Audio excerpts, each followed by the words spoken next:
Assalamualaikum warahmatullahi wabarakatuh. Bertemu kembali dengan Ibu Rama dalam mata pelajaran sejarah Indonesia.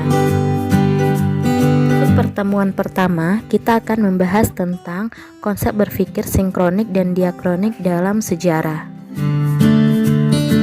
Sebelum menonton video ini, jangan lupa subscribe dulu ya anak-anak. Terima kasih.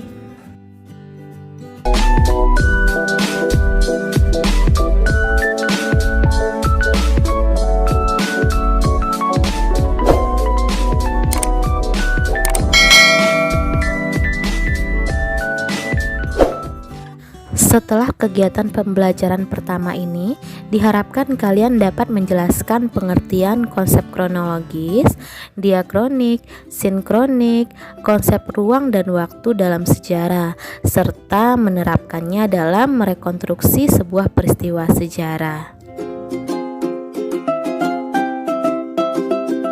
Pertama, kita akan bahas dulu apa itu konsep ruang. Konsep ruang merupakan suatu tempat di mana terjadinya berbagai peristiwa alam ataupun peristiwa sosial, serta peristiwa sejarah dalam proses perjalanan waktu.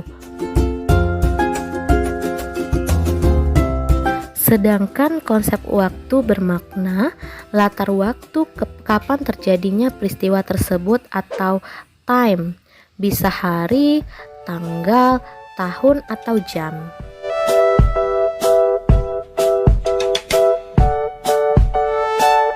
Nah, contohnya untuk penerapan konsep ruang dan waktu dalam sejarah yaitu peristiwa sejarah berlangsungnya konferensi Asia Afrika. Konsep ruang yang digunakan atau tempat terjadinya yaitu di Gedung Merdeka di Kota Bandung. Sementara waktunya dilakukan pada tanggal 18 sampai 24 April 1955. Terdapat 4 konsep waktu dalam sejarah, yaitu yang pertama perkembangan. Perkembangan ini bertujuan untuk memperbaharui segala sesuatu yang sudah dianggap tidak efektif lagi bagi kelangsungan hidup masyarakat. Lalu yang kedua kesinambungan. Berarti kecenderungan masyarakat dalam mengadopsi cara-cara lama menjadi dasar kesinambungan sejarah dari masa lalu. Yang ketiga, pengulangan. Peristiwa yang sama terulang kembali di masa berikutnya. Hal ini sering terjadi sehingga muncullah peristiwa atau jargon sejarah terulang kembali. Lalu yang keempat itu perubahan. Peristiwa perubahan terjadi dalam masyarakat secara besar-besaran dalam kurun waktu yang singkat. Hal ini biasanya terjadi karena adanya pengaruh yang kuat dari luar.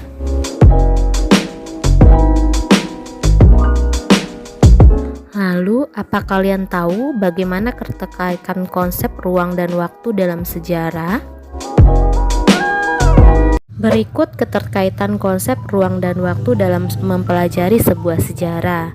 Yang pertama, konsep ruang dan waktu ialah sebagai unsur penting di mana tidak bisa dipisahkan dengan kehidupan manusia sebagai subjek atau pelaku sejarah. Lalu yang kedua, segala bentuk aktivitas manusia pasti berlangsung bersamaan dengan tempat dan waktu kejadian. Dalam kaitannya dengan konsep ruang dan waktu, maka untuk memahami sebuah peristiwa sejarah, terdapat 2 konsep berpikir yang dapat digunakan dalam sejarah, yaitu konsep berpikir diakronik dan sinkronik. Pertama, kita akan membahas tentang konsep berpikir diakronik dalam sejarah.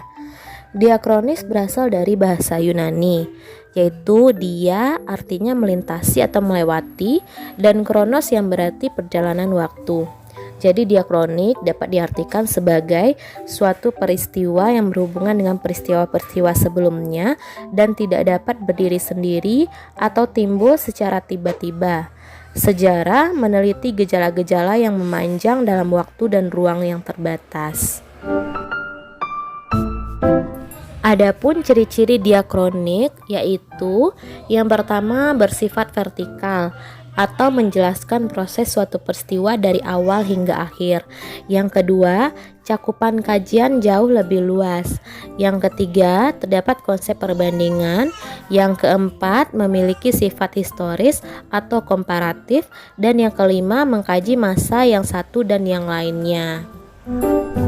Dapat kita ambil contoh berpikir secara diakronik, yaitu menjelaskan tentang pertempuran 5 hari di Semarang, mulai dari awal mula kenapa peristiwa itu terjadi sampai akhir, yaitu tanggal 15 Oktober sampai 19 Oktober 1945.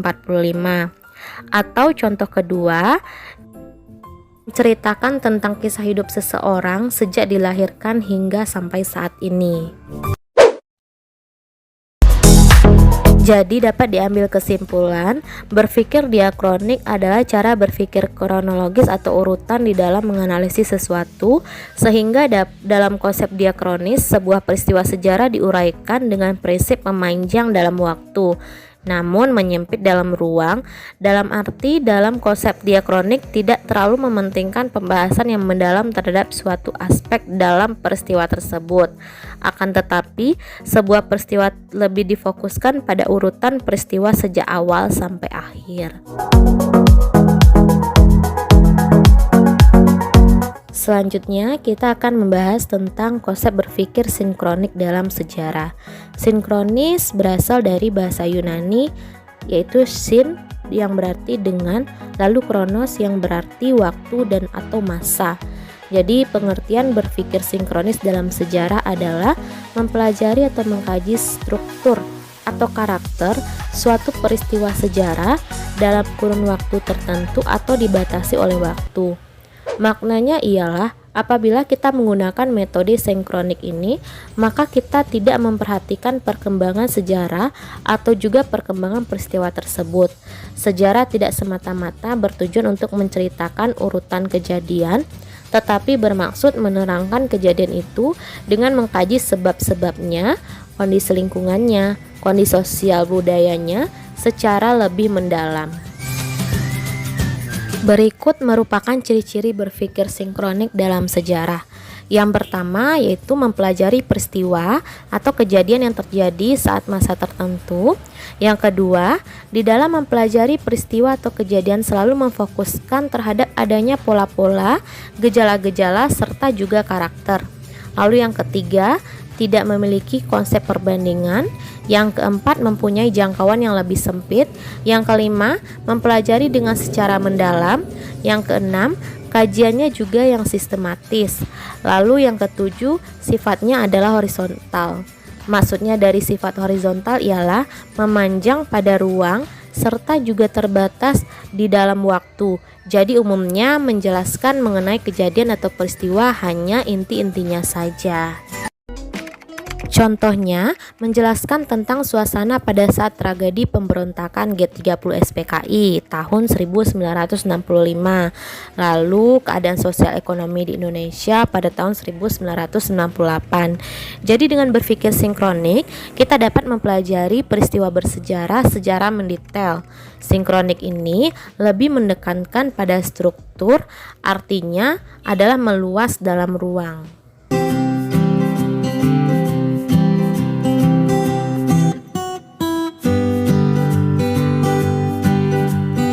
Nah, anak-anak ibu yang ibu sayangi, setelah kalian mendengarkan pemaparan materi mengenai berpikir diakronik dan sinkronik dalam sejarah, tentu kalian sudah mengetahui perbedaan dari keduanya. Nah, untuk tugas, tulislah apa saja perbedaan cara berpikir diakronis dan sinkronis dalam mempelajari sejarah. Tugas dikerjakan di buku catatan, di lembarnya diwajibkan mencantumkan nama dan kelas, serta menggunakan pulpen berwarna hitam. Sekian materi untuk pertemuan kita kali ini. Terima kasih sudah menyimak materi ini. Assalamualaikum warahmatullahi wabarakatuh.